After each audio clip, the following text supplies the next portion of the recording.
Lord, জয় যিশু। কেবল ঈশ্বরে ভরসা রাখা, তারাই ঈশ্বরের আশীর্বাদ লাভ করে।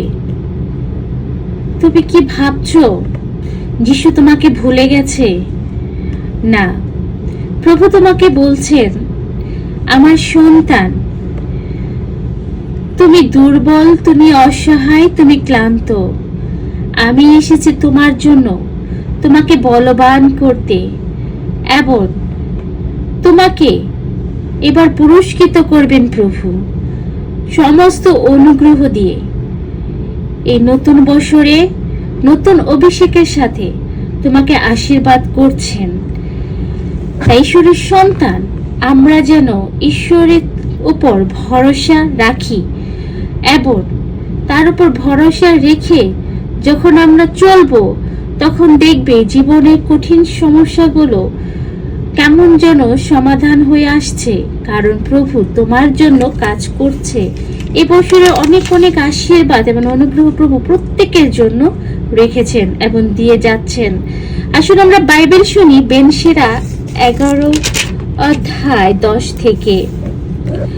সন্তান, তোমার কর্মকাণ্ডে বেশি কিছু হাত নিও না, বেশি বাড়ালে দণ্ড এড়াতে পারবে না, দৌড়ালে কোথাও গিয়ে পৌঁছাবে না, পাতালে রেহাই পাবে না।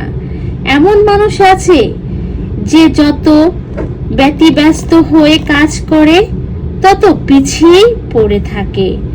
এমন মানুষ আছে যে দুর্বল, যার সাহায্যের প্রয়োজন, যে সম্পদে নির্ধন ও দারিদ্রতায় ধনবান, অথচ প্রভু তার প্রতি সদয় দৃষ্টিপাত রাখেন। কি বললেন? প্রভু তোমার প্রতি, আমার প্রতি সদয় দৃষ্টিপাত রাখেন।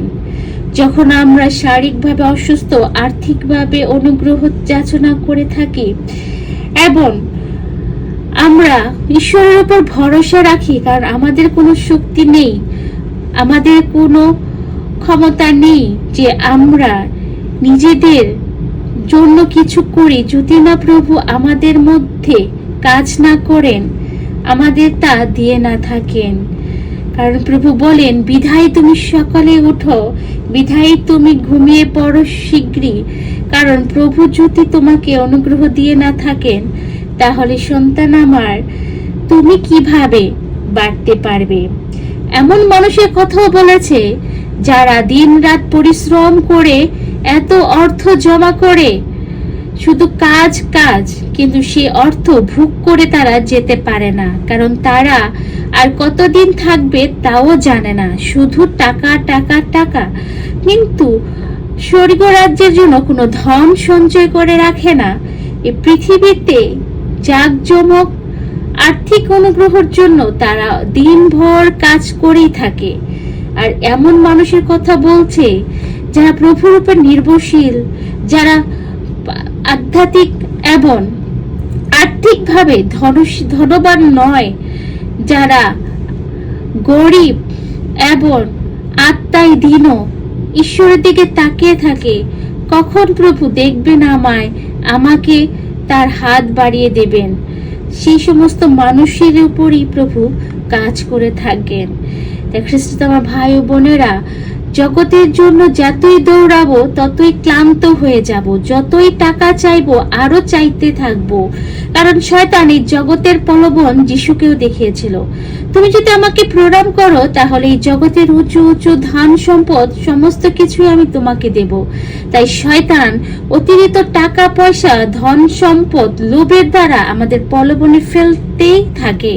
কারণ পৃথিবীতে শয়তান এসেছেন এবং এই প্রলোভন আমার তোমার জীবনে প্রতিদিনই আসবে, কিন্তু আত্মায় যখন চালিত হয়ে বুদ্ধি সহকারে পবিত্র আত্মার সাথে চলতে পারবো, তখনই আমরা ঈশ্বরের অনুগ্রহ আশীর্বাদ লাভ করব। কারণ যিশু তখনই বললেন, এমন মানুষ আছে যে ব্যস্ত হয়ে কাজ করে, তত পিছিয়ে পড়ে থাকবে। যিশু বললেন, সে দিনরাত কাজ করে দৌড়ায় আগে যাওয়ার জন্য, কিন্তু ততই সে পিছিয়ে পড়ে থাকবে।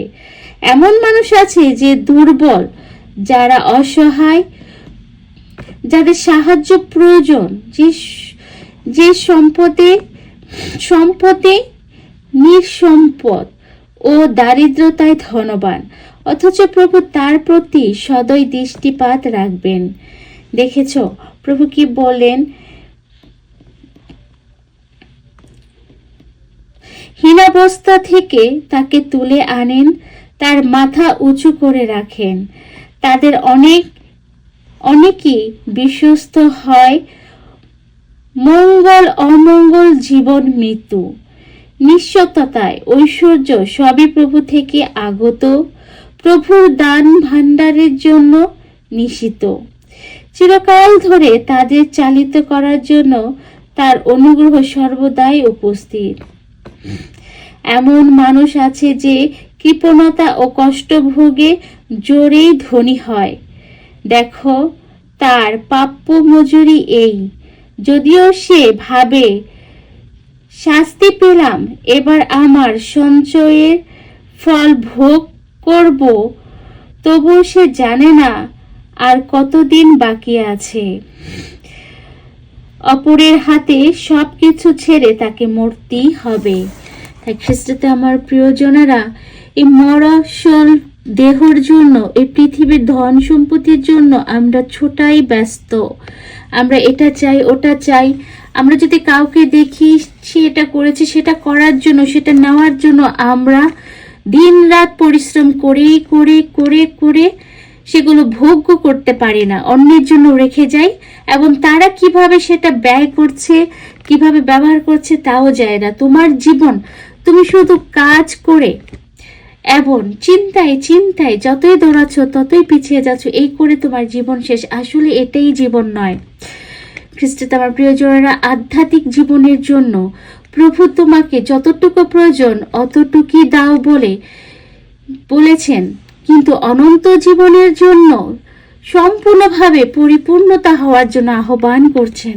তাই খ্রিস্টে আমার ভাই ও বোনেরা, আমরা যেন অন্তরে দীন, ঈশ্বরূপে নির্ভরশীল হয়ে যতটুকু প্রয়োজন ততটুকু দাও প্রভু বলে, এবং অনন্ত জীবনের জন্য সম্পূর্ণভাবে আমায় পূর্ণতা দাও বলে যেন আমরা প্রার্থনা করে থাকি, প্রস্তুতি নিতে থাকি, এবং আমাদের জন্য যেন সঞ্চয় করে রাখি সে ধন, সে স্বর্গ রাজ্যের জন্য।